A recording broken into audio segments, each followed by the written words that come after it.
Good afternoon, guys. I'm in the kitchen and I am getting ready to make a butterscotch pie.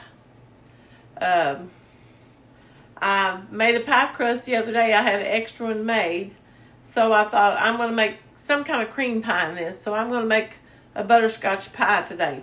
And the first thing we're going to do is we're going to put 3 tablespoons of flour, just plain flour, all-purpose flour, in my kettle here. Let me turn you just a little bit to where we can, oops, sorry. We're going to put 3 tablespoons of all-purpose flour. And it's about all I have in there too. I keep a little bit in this little bowl so I don't have to get the whole thing out over here. And the next thing we're going to do is we're going to put a 1/4 cup of white sugar.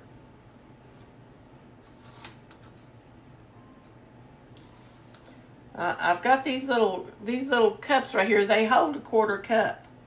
If you get it down in there to where you can see your line. Okay, that's a 1/4 cup. 4 tablespoons is a 1/4 cup. Then we need 3/4 cup of brown sugar.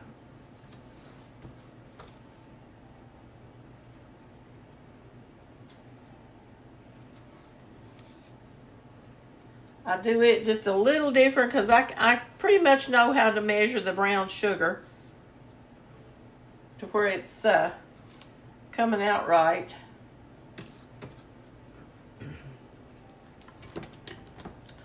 Now, let me put just a little bit more because that's enough.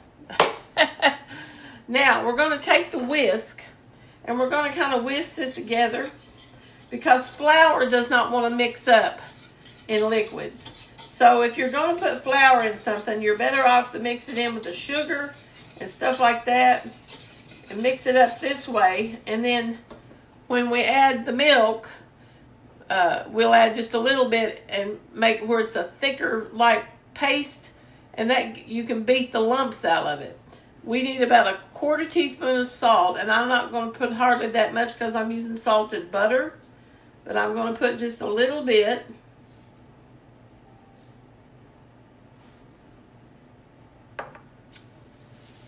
Then I'm going to add a little bit of my milk. We needed 2 cups of whole milk. I usually, for my standard dish pie, I only use 1.5 cups of milk because it doesn't need that much. But when you're doing a deep dish pie, you have to have a little bit more filling.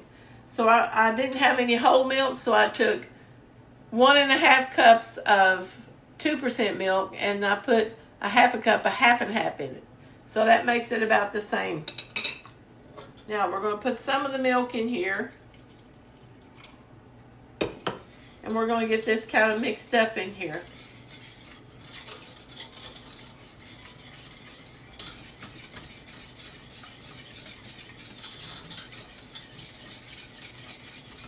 Sometimes it'll have a few lumps. Are you kidding me? Of course it's going to have a few lumps. It wouldn't have as many lumps if I had sifted my flour. A few lumps is not going to hurt you anyway. Okay, now we're going to put the rest of our milk in. And we're going to get it stirred up here a little bit.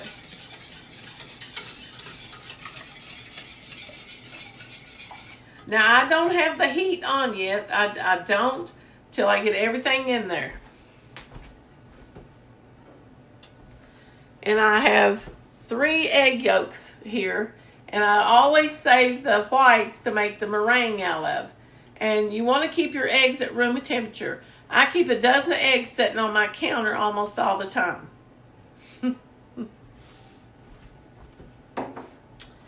So let's put the eggs in. You want to put these in before it gets hot. Now I know some people don't make pie this way. This is the way I've made butterscotch pie for 45 years. And I've been told that it's some of the best butterscotch pie they've ever eaten. Not bragging, just telling you what they say. Now I'm going to turn my stove on. I'm going to leave up pretty high till it gets started cooking. Let's see, we got our eggs, our flour, brown sugar, white sugar, vanilla, whole milk, butter, and salt. Well, we've got the butter right here. I haven't put the butter in yet, but I will in just a second. After it gets started getting hot, I will. Let's see. Vanilla. I've got everything sitting over there, so I have to come over here to get it. This is vanilla bean paste.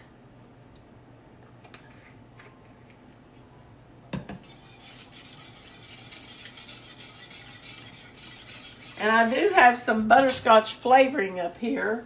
I believe I do. That's caramel. And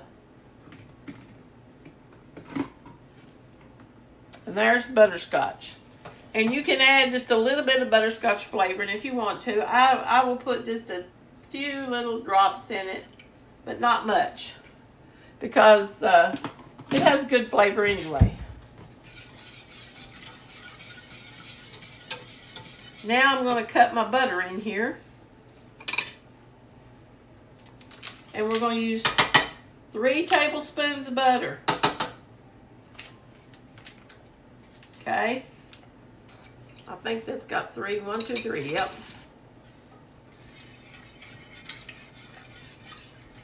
Let me go over and get my pie crust.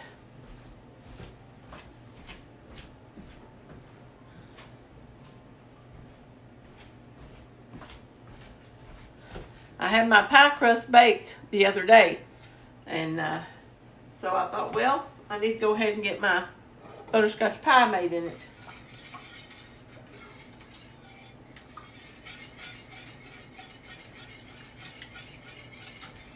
I'll be right back when this starts cooking. Okay, it's starting to get hot and getting ready to start getting thick. So I'm going to turn my burner down just a little bit because I don't want it to cook too fast because it'll stick. You have to stand here and whisk the whole time if you're going to make a pie. Because this will get lumpy if you don't. It'll stick and then it's not good.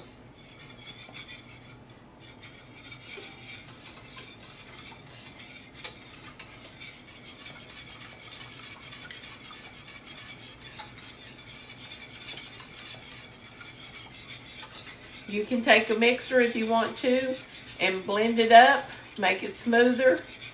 But most of the time I have found that pies do just fine. Even if they have a few lumps or whatever, it's not anything to stop the presses over. And you can see now that this is getting thicker on me.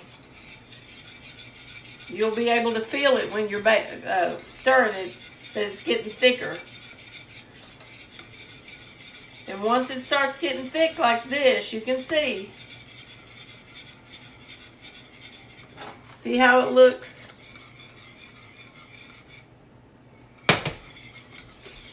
And I whisk it pretty hard because I want to get those lumps out.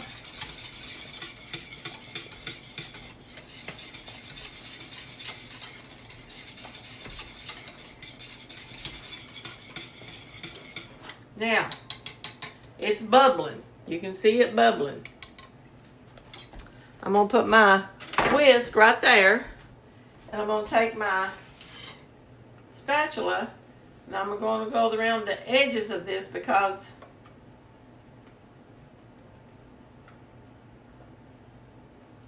okay, now we're going to pour it into the pie crust.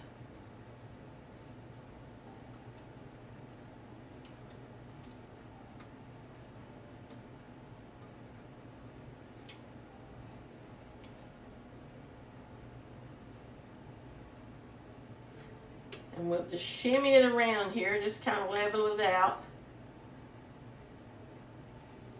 And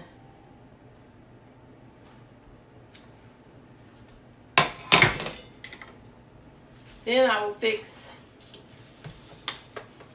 the meringue for it. Right now, I see one little lump here. I'm going to use my milk spoon, and I'm going to get this out.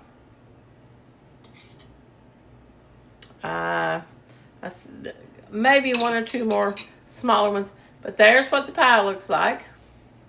And you can see that little tad of milk right there. But I'm going to go over here and now I'm going to make the meringue in just a minute, and I'm going to put the meringue on it. I'll show you how to make the meringue in a separate video. So you all make you a butterscotch pie.